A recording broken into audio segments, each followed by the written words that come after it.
geldi. Hemen sol elini, sol parmağını bu parmağı, yoğun parmağı böyle sıkacak. 5-10 saniye saklayacak, bırakacak. Ha, ta bu siyahlaşsın. Siyahlaştı mı tansiyon inecek. Onu bırakacak. Tansiyonu aşağı oldu, sağ parmağını yoğun parmağı.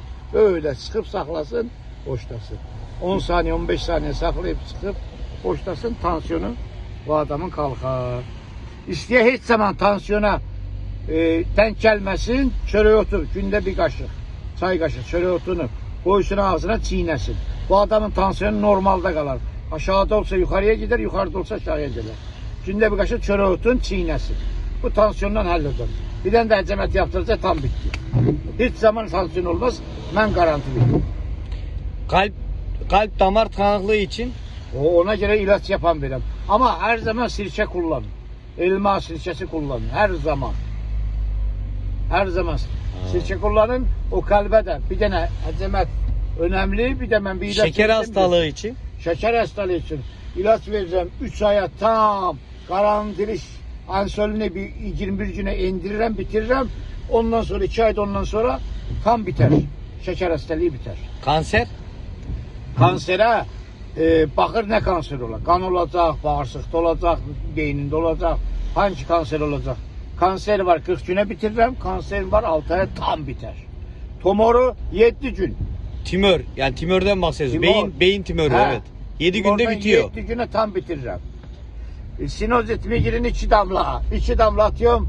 Bitti. Gir klimanın altına, buzlu suya, ne istesen yap. Sende sinozitten haber çıkmaz. Ama insana bütün zarar veren şeyler nedir? Yoğurttu, ayrandı, turşudu, koladı. Bak, sənəti yeməklərdir, fabrika yeməkləridir.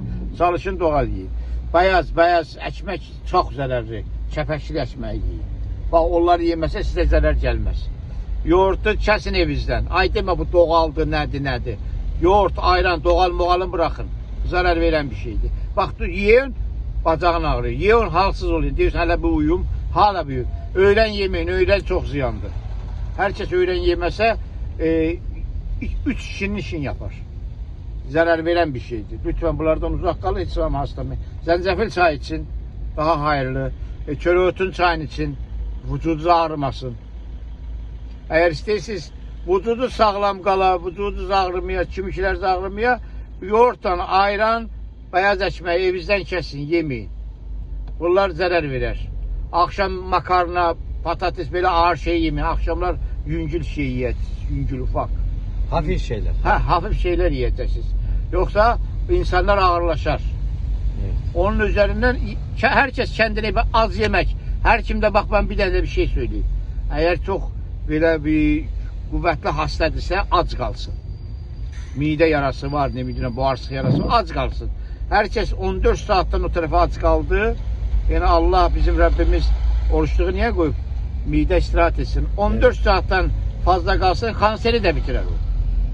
Yani aç kalma daha faydalı. Çok faydalı. Bunlara dikkat etseniz ama çok yaşayarsınız. 100 sene de yaşayarsınız. Teşekkür ederiz. Can sana aşkısın.